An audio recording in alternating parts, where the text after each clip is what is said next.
दोस्तों मेरी तरह आपको भी एक बहुत बड़ा प्रॉब्लम होता होगा कि एक अच्छी कंपनी को चूज कैसे करें। अगर आपने चूज कर लिया तो उसको बाय कब करें और बाय करने के बाद उसको सेल कब करें।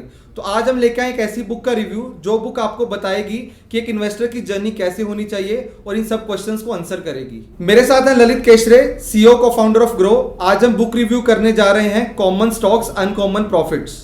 ललित, आज से कुछ दिन पहले हमने रिव्यू किया था इंटेलिजेंट इन्वेस्टर के ऊपर, तो जो आज की बुक है वो इंटेलिजेंट इन्वेस्टर से अलग कैसे है? तो देखो, पहले जो दोनों बुक्स अपने आप में बहुत डिफरेंट है। वैल्यू इंटेलिजेंट इन्वेस्टर में हम बात कर रहे थे वैल्यू इन्वेस्टिंग की। अब जो ये common stocks and uncommon profits, ये बुक लिखी थी फिल फिशर ने 1956 में, and it is completely different. It's about growth investing, it's about understanding the companies and investing. So कोई सही गलत कुछ नहीं होता है, बट दोनों अप्रोच डिफरेंट है। ललित, सबसे पहले जो क्वेश्चन मेरे और मेरे व्यूअर्स के दिमाग में आ रहा होगा वो ये कि इस बुक का क्रक्स क्या है, हमें क्या सीखने को मिलता है इस बुक से? सो देखिए, दो तरीके होते हैं इन्वेस्टिंग करने के, राइट? ऐसे तो बहुत सारे तरीके होते हैं, बट दो तरीके होते हैं। एक है कि buy low sell high, right? और दूसरा तरीका होता है कि buy outstanding companies and hold them forever. तो ये जो बुक है ये बात करती है दूसरे तरीके की। Identify the right companies and hold them for ever because they can make you rich. Warren Buffett भी ये मेथोडोलॉजी यूज करते हैं। ललित, सबसे पहला मेरा क्वेश्चन ये आता है कि हम ये कंपनीज को चूज कैसे करें, कैसे एज ए मैं रिटेल इन्वेस्टर चूज कर सकता हूँ एक ग्रोथ कंपनी को? सो इसमें मतलब बहुत तरीके हैं, बट जो फिल फिशर जो ऑथर है वो इसको बोलते हैं स्कटलबट मेथड। स्कटलबट मेथड में क्या होता है कि आप कंपनी को बहुत ही फर्स्ट हैंड तरीके से जानते हो। जैसे कि एग्जाम्पल है, आपको कंपनी पता चली एशियन पेंट्स, तो आप पता लगाओगे कि अच्छा उसके एम्प्लॉयज़ क्या करते हैं, उसका प्रोडक्शन सिस्टम कैसा है, वो कहाँ से सोर्स करता है चीज़ें, उसको कौन खरीदता है, उसके कस्टमर से बात करते हो कि कस्टमर्स को प्रोडक्ट पसंद है कि नहीं। तो एक तरह से आप ये इमेजिन करिए कि आपको मान लीजिए पूरा बिजनेस खरीदना है, तो आप क्या क्या सोचोगे उस बिजनेस के बारे में, उसका पूरा फर्स्ट हैंड इन्फॉर्मेशन जानते हो। This is different from researching कि आप गूगल पे सर्च मार रहे हो और आपको जो भी इन्फॉर्मेशन मिल रही है आप उसके बेसिस पे इन्वेस्टमेंट कर रहे हो। बट अगर कभी आपको आउटस्टैंडिंग कंपनीज ढूंढनी है तो you will have to find companies, you will have to understand companies like in and out, and that is the first hand interaction what he talks about.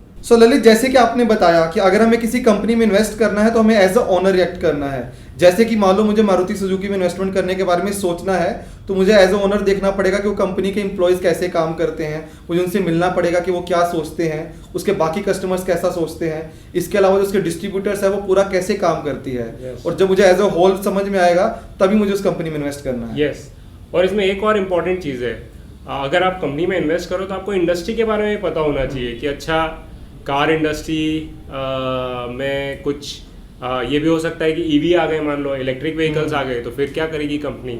आप ये मान के चलिए कि आप कंपनी में इन्वेस्ट करने फॉर एवर, लाइक आप कभी बेचेंगे नहीं उसको, तो क्या क्या मार्केट सिचुएशंस में उसको प्रॉब्लम हो सकती है, राइट? ललित, जो आपने मुझे अभी तक बताया, मैंने एक अच्छी कंपनी चूज कर ली, अब मैंने उसमें इन्वेस्टमेंट करने के बारे में भी सोच लिया, लेकिन अब सबसे बड़ा क्वेश्चन जो मेरे और बहुत से रिटेल इन्वेस्टर्स के दिमाग में आता है कि मुझे उसको बाय कब करना है, आज करना है, कल करना है, परसों, ये मैं डिसाइड कैसे करूंगा? तो देखिए, ऐसा है कि स्टॉक मार्केट जो है बहुत ही इंटरेस्टिंग जगह है जहाँ पे प्राइस रोज चेंज होता है, कंपनीज की वैल्यू रोज नहीं चेंज होती है, राइट? तो एक मूड ही होता है स्टॉक मार्केट, मिस्टर मार्केट, जैसे अपन ने पिछली बुक रिव्यू में भी बात की थी।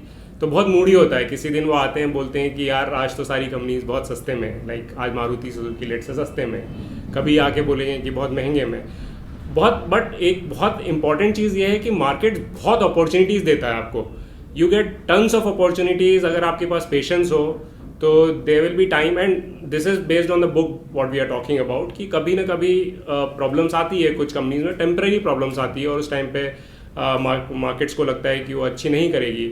एग्जाम्पल हमने पिछली बार शायद डिस्कस किया था, जैसे Nestle is a very very solid company, काफ़ी महंगी, मतलब उसका स्टॉक प्राइस बहुत महंगा होता है, पर कुछ टेम्पररी प्रॉब्लम्स आई थी मैगी को लेकर और उसका प्राइस गिर गया था।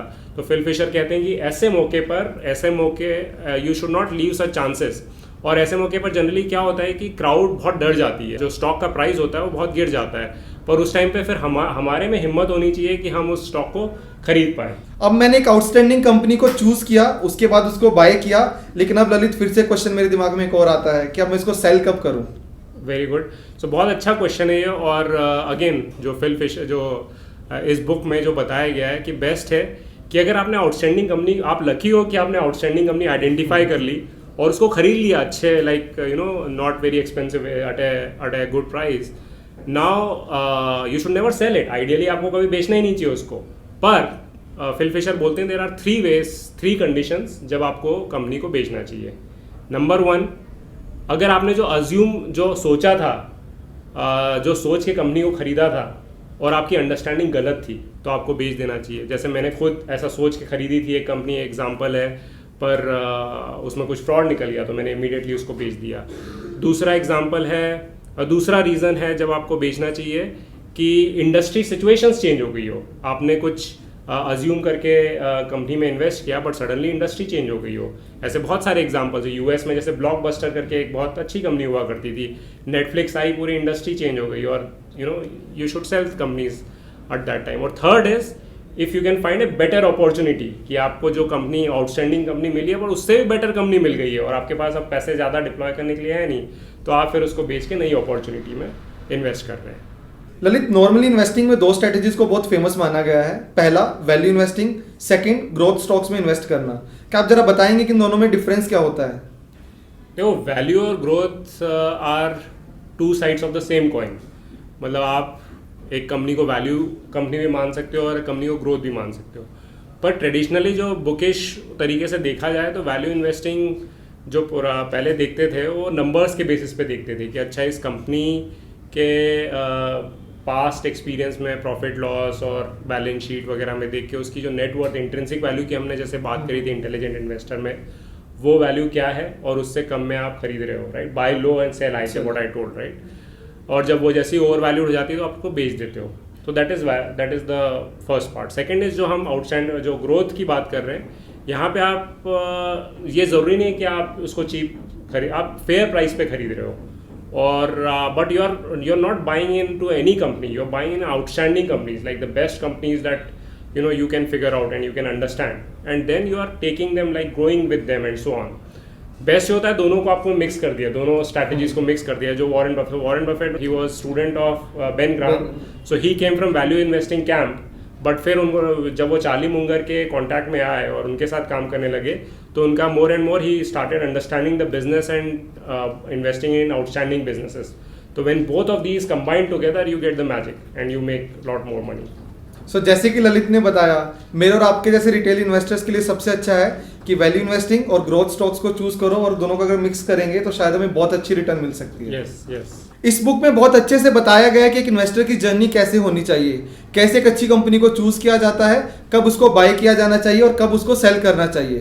तो ललित ने बहुत अच्छे से इन सब चीज़ों को एक्सप्लेन किया। तो दोस्तों, इस चैनल पे हम हर वीक 3 से 4 वीडियोस फाइनेंशियल नॉलेज के ऊपर डालते हैं। अगर आपने अभी तक इस चैनल को सब्सक्राइब नहीं किया तो जल्दी से इसको सब्सक्राइब करें। तो आप कमेंट करके हमें बता सकते हैं कि हमें आने वाली वीडियो में कौन सी बुक को रिव्यू करना चाहिए। अगर आपको ये वीडियो अच्छी लगी तो इसको लाइक करें और अपने फ्रेंड्स के साथ शेयर करें। Happy investing. Thank you. Happy investing.